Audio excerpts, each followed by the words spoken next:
2020, a year of wildfires, plague, and civil unrest. And as the holidays approached, I decided something. I'm going to spend my Christmas with a dollar. Yes, I decided to have a Doctor Who-esque holiday and spend it with not one, but an entire squadron of Daleks. And now that I've amassed a respectable collection, I've decided to share them with you, the internet. First, let's start with LD, or Lil Dalek, the sort of chibi-esque, cartoonish Dalek that came with my 9th and 10th Doctor combo box DVD set. It's basically a little hunk of plastic. It doesn't move, it doesn't do much. Although the eye stalk, blaster, and manipulator do move a tiny bit, although they're very stiff. So it's basically just a paperweight. And as we'll see later, it's not entirely accurate to a proper Dalek. Speaking of which, I got these guys first after that one.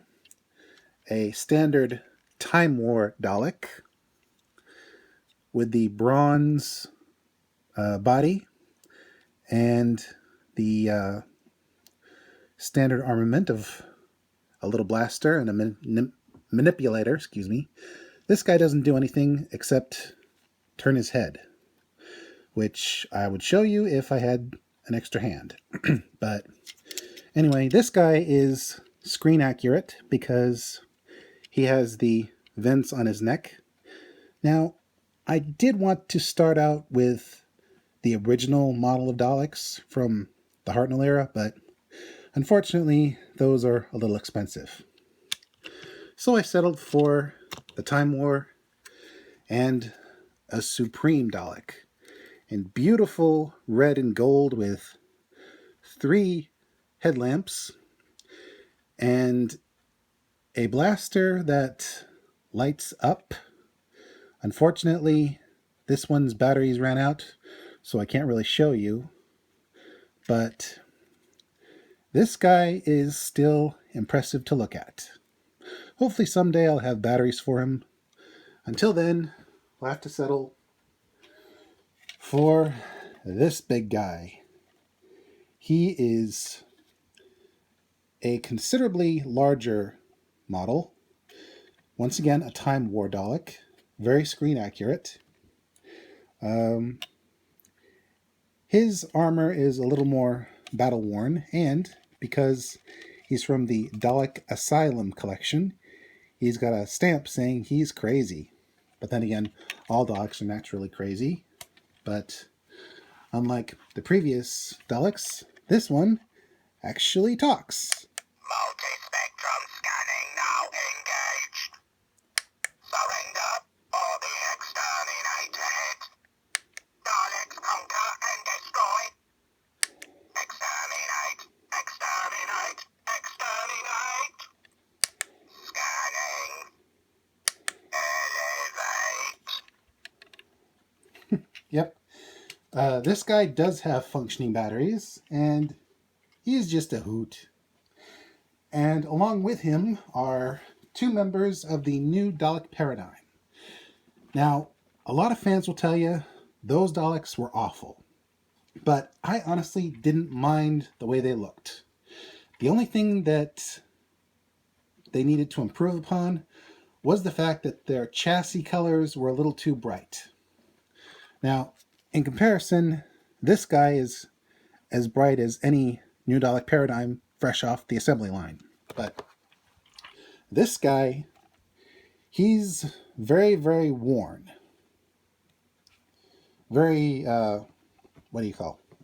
battle scarred. And if you'll notice, his body is considerably different shape-wise, but still retains the classic Dalek look overall, and includes a never used, unfortunately, toolkit in his back. Now, this guy is a drone. And what I really liked about him was the fact that the eyes are slightly different. They look more organic, assuming the camera can pick it up. Oh, there it is. It looks like he's got a goat eye in place. It's really freaky. And commanding all of them is a Supreme in scuffed white. And as you can see, oh, where'd it go?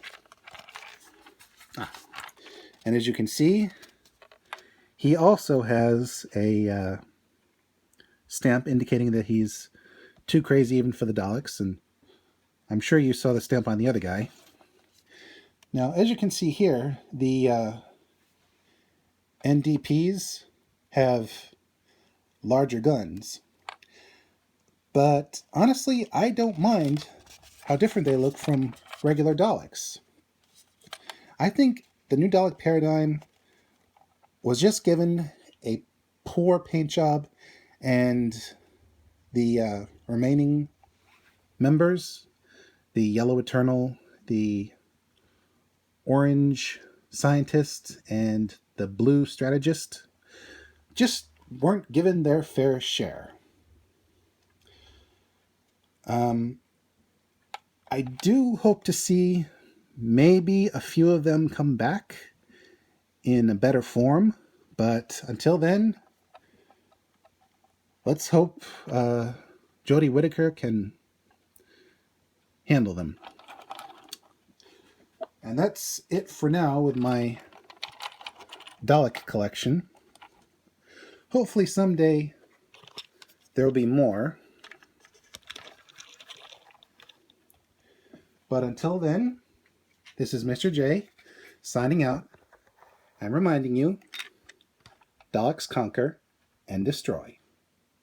And they are the perfect villain.